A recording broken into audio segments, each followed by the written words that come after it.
So today we are going to continue our conversation about how to solve linear ODEs. Before we start, or I should say before we continue, let me recap and kind of summarize where we are right now. We started with linear ODEs where this was 0 and A1 of t, A0 of t, and even this one were constants. And we basically used the characteristic equation to solve for y. And at that time, we either had a positive discriminant called like b squared minus 4ac. Oftentimes we call it delta. If it was positive, we got two solutions, and they were exponential. And by the superposition, it's c1 e to the first root t plus c2 e to the second root t. When delta was 0, basically we had a perfect square. Let's say it's r squared minus 2r plus 1 equals 0. Then we didn't have two r's, we just had one r, of course. But then we had to insert a t, and we proved why a t has to show up. Again, these are linearly independent, and by the superposition we add them up this way, because this is a solution, this is a solution, therefore a combination of both is also a solution. And then when the discriminant was negative, we got complex solutions, if you recall. And we turned the complex solution into this form. So if we get z equals 0 plus 2i's, for instance, a is 0, so e to the 0 is 1, so we never had this. And then we had c1 cosine 2t plus c2 sine 2t, if you recall. So these are the three solutions we always get so long these are integers, right? The second thing we did was instead of having 0, we introduced a forcing function, and we deliberately called it either some sort of exponential or sine cosine or polynomial, and we were able to solve for that particular solution to add it to the homogeneous solution to get the general solution. Now there is a beautiful theorem in mathematics that basically says if a1 of t, we assume this is 1 because we divide across, we like 1 here, okay? If a subscript 1 of t plus a0 of, if a1 of t and a0 of t and r of t are continuous functions, if they are continuous functions, then this linear ODE will always have a general solution. And that, furthermore, that general solution, let's call it YG, is always YH plus YP. So you will always get one. I mean, in other words, there is a solution always exists. You may not necessarily find it, or maybe it is hard to do it, but it does exist. So long this function, that function, and that function are continuous. So today we are going to push further. And what I'm going to do, this is irrelevant really, because what matters, this variation of parameter promises me the following. If I have solutions to the homogeneous, I can always find a solution to the whole equation. Namely, it's YH, which is obtained from the homogeneous, and YP, and we learned last week how to find YP, whether this is one of the familiar functions or it is an ugly function. It doesn't matter. You use the system of equations, you take advantage of y1, y2, this is y1, y2, okay? And you can always get the general solution. So what are we going to do now is, what if these are not constants, right? I mean, this is always 1. We're going to force it to be 1. What if these are not constants? If they're not constants, we're going to have to resort to another method. And that takes me to the second theorem. The second theorem is more powerful. The first theorem that I stated was, if this is continuous and this is continuous and this is continuous, there is always a general solution to this, namely this one. If further, these two are differentiable, then you can always find those two solutions, y1, y2. Why? Because they can be represented by a convergent power series. And I called it L to to basically say that it converges. Let me say it differently. If these are not constants, it is very difficult to find y1 and y2, and therefore the variation of parameter is going to be useless. Because in order to find the general solution, we know how to find this based on that, but you can't find this if you don't know y1, y2. So the fact that if this and this and this are continuous, it just says a general solution exists. But that supposes you are able to find y1 and y2, because y1 and y2 is what constitutes yh. This is yh basically. Furthermore, the particular solution is found based on yh. Recall, yp is u1 y1 plus u2 y2, right? So we still need y1 and y2 to get yp. All right. So what this says to me, this is powerful. What this says to me is if these two functions are differentiable, then we can always find y1 and y2, which means we can use the variation of parameter. We would know this, and hence we would know this, and therefore we would know the general solution. Okay? So what I'm going to do is I'm going to begin with a simple example first. This doesn't bother me at all. I can just call it 0, because all I care about is how do you solve for y1 and y2 from here if this is 0. Because once I know y1 and y2, I can always find a particular solution. So I'm not worried about this at all. Okay? I'm going to begin with something very silly. Now, you might say, you just spent 15 minutes telling me how to solve when these are not constant, and now you're giving me one that is a constant. We already know how to solve for this. I'm doing this for a good reason. I am going to use the power series approach. Why? Because 1 is differentiable, right? And there is no y prime, and this is 1, so it's differentiable. Because I want to get a solution that we already know what it is. This is the very first problem I did with you, like a month ago. A function that is the opposite of its second derivative. We know it's going to be sine and cosine, isn't it? If you differentiate sine twice, you get some sort of sine or cosine, right? So we know this is a combination of sine and cosine. This is, I think, the first one we did. But I'm going to use the power series approach to show you how it works and make a few points. And then we can do one where either the coefficient of y or the coefficient of y prime is not a constant. So, first thing we need to say is 1 and 1 are both differentiable functions. They are continuous, and they happen to be also differentiable. And therefore, y can be represented by a converging power series. The word convergence is important, because if this doesn't converge, there is so much that I cannot do in here, and I'll point that out to you. Okay, so I can write y as the sum of a n x to the n, and I just expanded it here for you so you could see it clearly. Okay, again, what are we looking for here? We're looking for y. So obviously we need y prime and 1 diagonal prime because I need to plug them in. Y prime, now because this convergent, so you can differentiate term by term. So when you differentiate this, it disappears, and you get a1 2a2x, and so on and so forth. Or you could just actually go to the nth term and differentiate the nth term using the power rule. You drop the n here, so you get n a sub n x to the n minus 1. And we can double check it. When n equals 1, you get 1 a sub 1 x to the 0, which is a1. And the derivative of this is a1. Notice I start with 1, because the derivative of a0 is 0, so it disappears. You cannot start with 0. Even though this starts with 0, you would have to start with 1.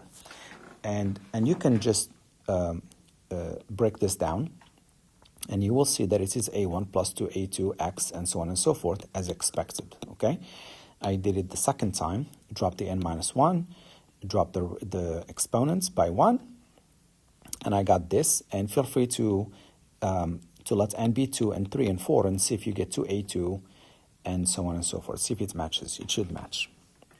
Now what happens here, of course, the lower the endpoints from the bottom is starting with 2 now. So now I'm going to add these two and force it to be 0, because I'm just looking at this homogeneous piece. I don't care about R of t. I add them up to get 0. The problem is, if you add this to this expanded, you can always add them term by term.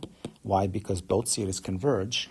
The problem is, this has x to the n, and this has x to the n minus 2. We've got a problem. So to add term by term, I'm going to have a problem. In other words, I couldn't put this and this under the same sum unless I have the terms matching, okay?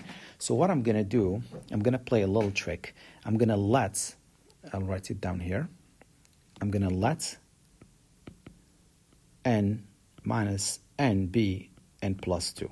Basically, I'm going to increase this index n by 2.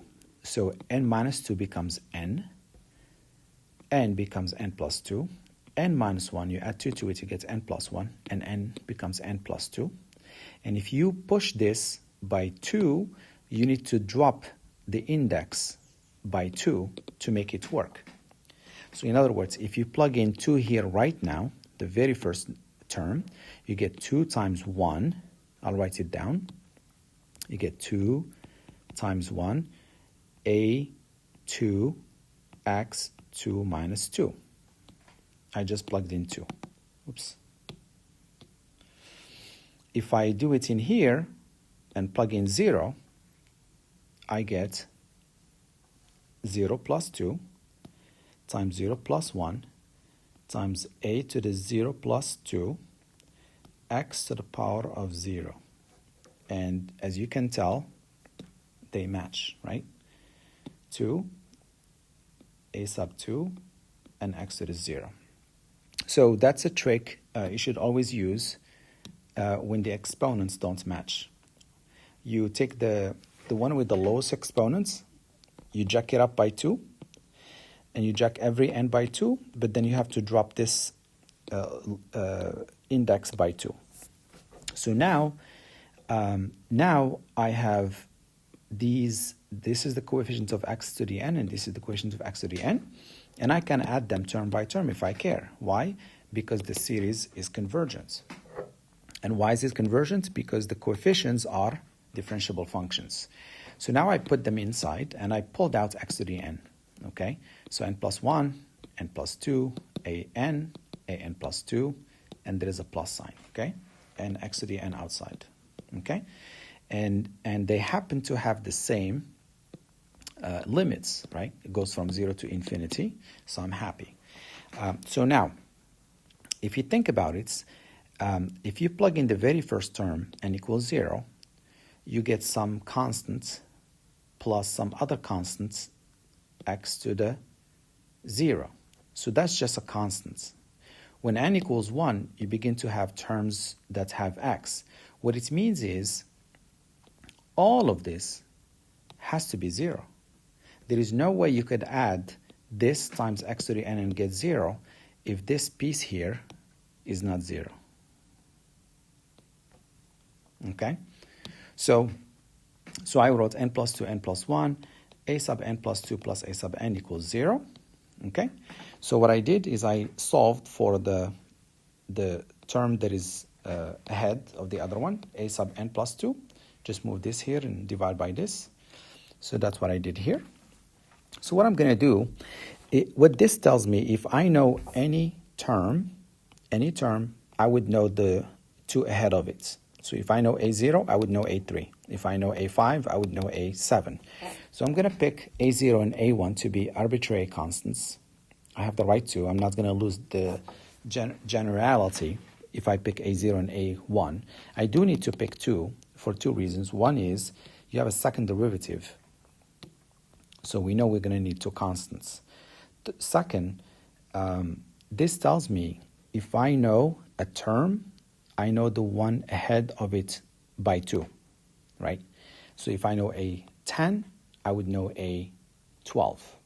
So I need 2 constants. So I'm just going to pick 2 arbitrary constants, A0 and A1, and we are going to begin. This starts with 0, right? I picked the first one and the second one for free. So therefore, I can find A2. So I'm going to start with n equals 2. A sub 2 is negative A sub 0 over 2 times 1, which is 2 factorial.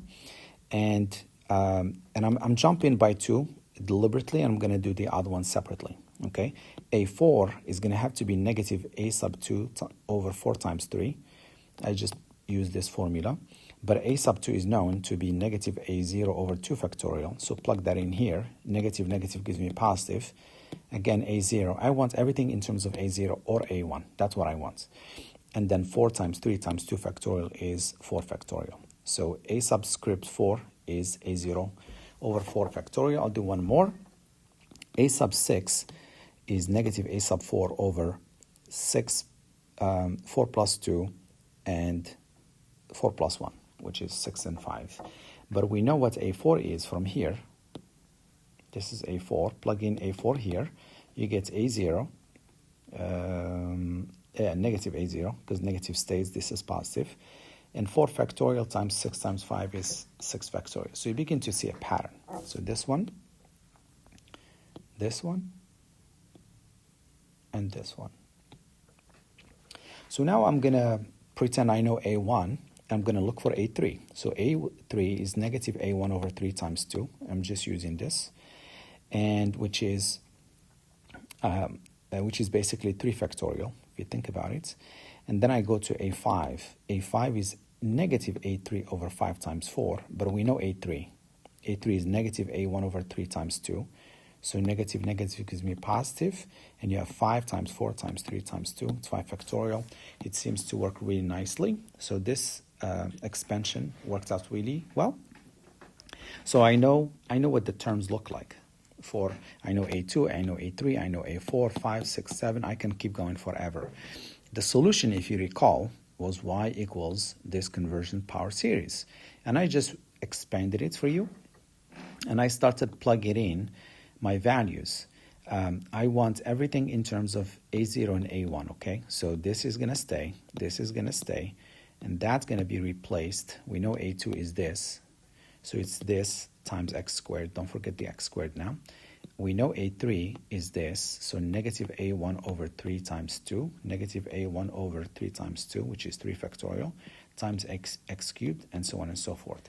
Once again, because this is a convergent series, I can rearrange the terms however I want. So what I want to combine all the ones that have A0s in them, and I want to combine all the ones that have A1s in them. So I'm going to add this to this to this to that, right? And at the same time, I factored out A0. So when I pull out A0, I get x to the 0, which is 1. And then I go to this one, negative x squared over 2 factorial.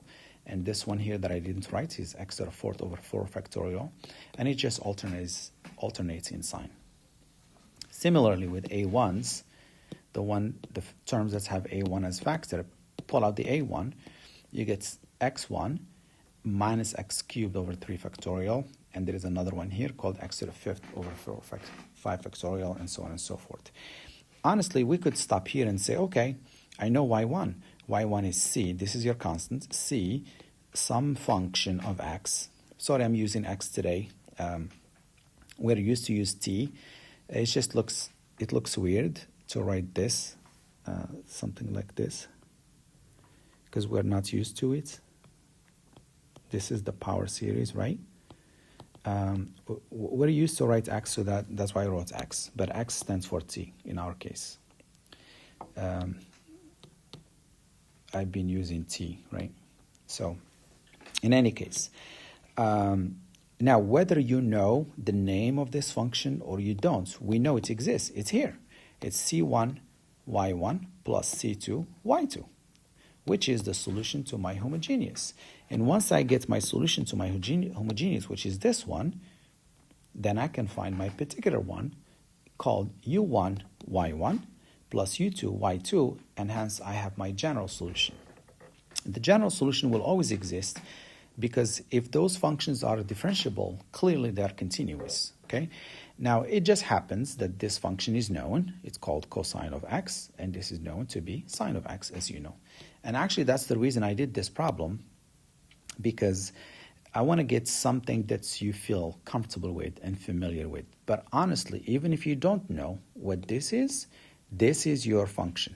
You can call it y1, and you can call this y2. Okay? As I said, as expected, because you kind of knew the answer before we even started, right? We knew the answer. All right. So now let's continue.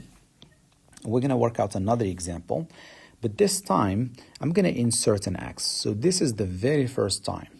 This is the very first time we have non-constant coefficients. So we have 1y prime, double prime, plus 0y prime, plus xy equals 0.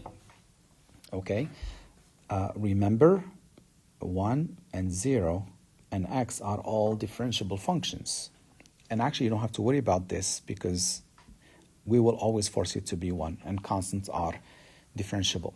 So because this is differentiable and this is differentiable, it's just linear, that means not only that the general solution exists because they're continuous, but also the solution can be represented by a convergent power series.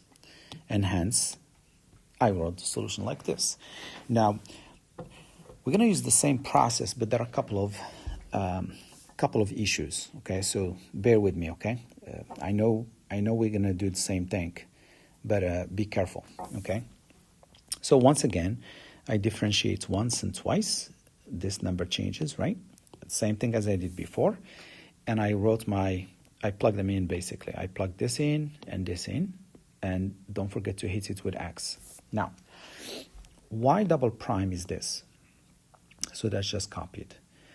Y is this, but in here I have x to the n, and I wrote x to the n plus 1 because I have an extra x, okay? So now, the sigma of the sum is the sum of the sigmas. We can use that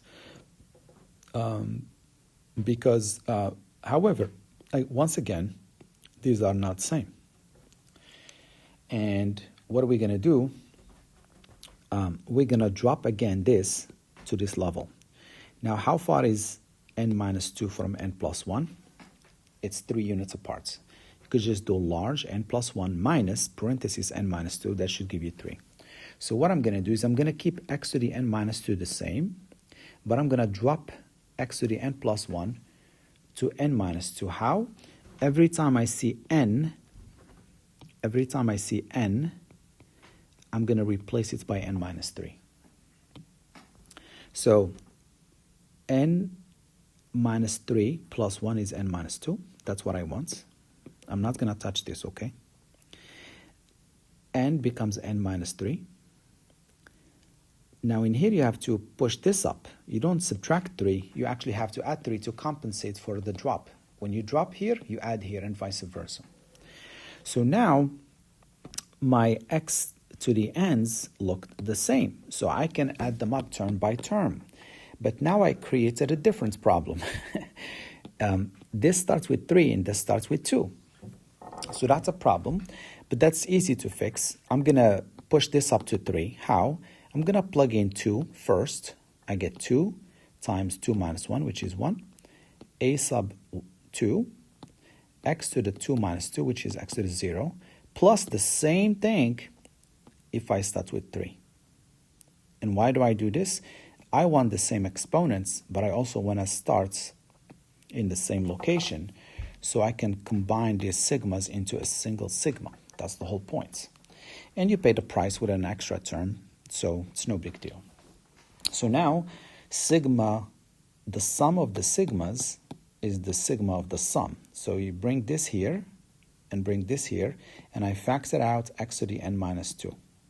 Okay, so that leaves me with n minus 1, a sub n, here it is, and it leaves me with a sub n minus 3, here it is. And I have an extra term. I cleaned it up. It's just 2a, 2, 0. 2 times a subscript 2. Okay? Now, if n equals 3, the very first term of this, you get some number times x to the 1, So all of these terms have x in them, don't they? This one is just a constant. So when you have a constant plus multiples of x's, like, not multiples of x's, like 3x plus 5x squared plus 20x cubed equals 0, that means the constant has to be 0, and the coefficients of those x's have to be 0, because this 0 is 0 plus 0x, isn't it? So this constant has to be this constant, and this constant here, this constant has to be 0. Okay? So that's all that I did. I forced this to be 0, and I forced this to be 0. I'm going to solve again for the term that is ahead. A sub n equals negative a subscript n minus 3 over this, and then don't forget this. So that's what I did. Divide by 2, you get a2 equals 0. Here it is. And I solved for a sub n in terms of a subscript n minus 3, knowing we're going to start at 3. Okay? Knowing we're starting at 3. All right? So once again, we're going to have two arbitrary constants, a0 and a1. We have to pick a0 and a1 constants. We already know a2. We can easily begin with a3 because n begins with 3. So I did it this way vertically. When I wrote it this way, it was very hard to track. So I just put it vertically for your convenience. So what is a3? So what this means is, if I know a3, if I know a0, I know a3. If I know a23, I know a26. Because this term is three terms ahead of this term, right? So a3 will be in terms of a0. Plug that in, you get negative a0 over 3 times 2. It looks like 3 factorial, but unfortunately it's not going to work out nicely for me. And I can jump by 3 again, right? Of course, I can go to a4, but I'm doing it separately. Because to find a4, I would need a1, so I did it separately. So I'm jumping by 3 here. a3, a6, a9, a12, a15, okay? a6 is negative a3 over 6 times 5, but a3 is negative a0. The two negatives cancels, you get a0, and now we have 6 times 5 times 3 times 2. Unfortunately, there is no 4. So it's not like this is not 6 factorial, okay? Be careful. a9 is just negative a6 over this times 9 times 8, which is 9 times 8 times 6, 5, 3, 2. So we're missing 4, and we're missing 7. So don't jump the gun and say it's 9 factorial. It's not, okay? We're just going to keep it that way. I don't care what the value is. I'm just going to leave it like that. Sometimes you don't need to evaluate. That's irrelevant. And so now I'm going to jump to 4. So I'm going to move by 1 here to 4. Of course, a4 will be in terms of a1, but a1 is an arbitrary constant. I did the same thing, and once again, I don't have all the constants. Okay, so in here 5 is missing, and in here 8 is missing, and 5 is missing. And then I go to, okay, what happens? We know I have to start at 3. So we know 3 and 6 and 9. We know 4, 7, 10, 13, 16. What about 2 and 5 and 8? Aren't these the ones missing, right? So we know a1. Here is a2. Here is a3. Here is a4. I need a5 before I go to a6 and a7. I need a8 before I go to a9 and a10. Well, because a0 is 0, because a2 is 0, then all of if you jump by 3, a5, a8, a11, a14, will all of them be 0? Because you will always divide by 0, right? So a5, I'll go slowly, a5 is negative a2 over 5 times 4. I'm just using the formula, okay? Well, we know a2 is 0, so a5 must be 0. And to get a8, I'm going to have a5 at the top, which is already 0. So all of these are 0, and that knocks off a third of the terms of this convergent series. Okay? So just like last time, my y is the sum. This is my y, don't forget. So you can expand it, right? But I I cleaned up the terms quickly. I add these separately from these, right? I can rearrange the terms because the power series converges. So, A0 plus A1 x plus A2 x squared, right? A2. So that's all of them will give me 0 here. Plus A3 x cubed plus A4 x to the fourth plus A5 x to the fifth. That's 0 again. And so on and so forth. So what I'm doing here is I'm grouping all of these because they can all be written in terms of A0, can't they? See, A0, A0, A0. And in here, all the A1s put together. So I separated them. I pull out an A0 from here and A0 from here based on this. So A3 is negative A0, negative A0 over 3 times 2. And A0 went out here is negative over 3 times 2, and the x cubed comes down. So I'm literally just, and I factor out A1 here, and all of those are 0. So, yeah, it looks very ugly, but I don't care because this is like my solution. You can call this C1, you can call this Y1, right? And you can call this C2, and you can call this, Y2, or some function like f of x and g of x. I don't care. The bottom line is we found the solutions. Now, this happened to be a homogeneous equation in the first place. Let me erase this. I don't know about you, but when things are a little off, they bother me. I started with a homogeneous equation, and therefore the homogeneous solution is the general solution, right? Basically, the solution is just this. The general solution is the homogeneous plus nothing, right? Because this is 0 anyway. But if I had an R of x, I could just now use the variation of parameters, take advantage of y1. This is y1, this is y2, and my particular solution would be u1 y1 plus u2 y2. So the variation of parameter only helps you once you find the homogeneous solution or the solutions to the homogeneous equations. So I hope this is helpful, and I hope it wasn't too difficult.